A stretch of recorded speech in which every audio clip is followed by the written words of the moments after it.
அனைவருக்கும் வணக்கம். நான் ராம்குமார், இந்திய சுயராஜ்ய கட்சி தலைவர் பேசுகிறேன்.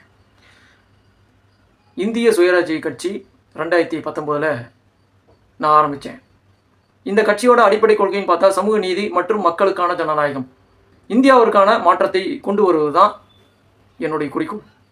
3 விஷயத்தை நான் கொண்டு வரணும்னு நினைக்கிறேன். என்னென்னா, ஜாதி ஒழிப்பு, விஞ்ஞானத்தை அடிப்படையாக கொண்ட ஒரு நாடு, சமூக நீதி, அனைவருக்கும் கட்டாய வருமானம், நிலையான வருமானம். அதாவது மக்களுக்கான ஒரு எளிய வாழ்க்கையை நடைமுறையில் கொண்டு வர வேண்டும்.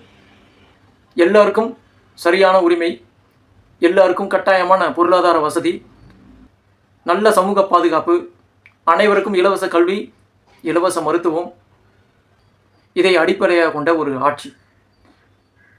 இதுதான் இந்திய சுயராஜ்ய கட்சி. நீங்கள் எல்லோரும் அரசியல் ஈடுபாடோடு முன்னாடி வந்து நின்னாதான் நம்ம எல்லாரும் இணைந்து செயல்பட முடியும். அதற்கான முன்னெடுப்பு தான் என்னுடைய சமூக பணி. இந்திய சுயராஜ்ய கட்சி அனைத்து தரப்பினருக்கான ஒரு கட்சி. இதில் ஜாதி மதத்திற்கு இடமே கிடையாது. இந்த கட்சியை நான் ஏன் தொடங்கினேன்னா, இந்திய அரசியல் வரலாறில் சுதந்திர போராட்டத்துக்கு அப்புறம் இந்தியா சுதந்திரம் பெற்ற பின்பு காங்கிரஸ் ஓரளவுக்கு மக்களுடைய அடிப்படை பிரச்சனைகளை தீர்க்க பார்த்தது. அதற்கான நல்ல விஷயங்கள், நிறைய விஷயங்கள் செஞ்சுது, இல்லைன்னு சொல்ல. ஆனால் கூடவே ஊழல் வந்துக்கிட்டே இருந்தது. ஊழல் பிரச்சனைகள் பயங்கரமாக இந்திய அளவில் நடந்து கொண்டே இருந்தன. அதனால் பொருளாதாரங்கள் சுரண்டப்பட்டனர். மக்கள் ஏழ்மையை சிந்தித்து வறுமையோடு தான் இன்று வாழ்ந்து கொண்டிருக்கின்றார்கள். அந்த வறுமையோடு வாழ்ந்துட்டு இருக்கும்போது பாலியல் பிரச்சனை, மனித உரிமை மீறல், மக்களின் மீதான சுரண்டல், வறுமை, பஞ்சம், பட்டினி, இந்த மாதிரி விஷயங்கள் எதுவுமே நீர்த்து போகலை, தொடர்ந்து வந்து கொண்டிருக்கிறது. மக்களுடைய கல்வி அறிவு வளர்ந்துருக்குது, இல்லைன்னு சொல்லலை. பொருளாதார நிலை வளர்ந்துருக்குது, இல்லைன்னு சொல்லலை. ஆனால் ஒரு பட்சமான தரப்பினர் மட்டும் பொருளாதார வளர்ச்சி அடைந்தார்கள். அனைத்து தரப்பினரும் இல்லை.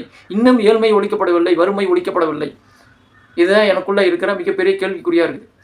படிப்பறிவு இல்லாத, கல்வி அறிவு இல்லாத, வசதியற்ற மக்கள் எல்லாரும் இன்னும் சுதந்திரத்துக்கு பின்பு 80 வருஷம் ஆச்சு, இன்னைக்கு வரைக்கும் அவங்களுக்கு வாழ்க்கையில் எந்த ஒரு சுபீட்சமும் ஒரு ஒளிவெள்ளமான வாழ்க்கையும் இதுவரைக்கும் அவங்களுக்கு சரியான விகிதத்தில் இன்னும் கிடைக்கல. ஆட்சியாளர்களால் அவர்களின் வாழ்க்கை தரம் உயர்த்த முடியவில்லை. இதை சரி செய்யவே நான் வந்திருக்கிறேன்.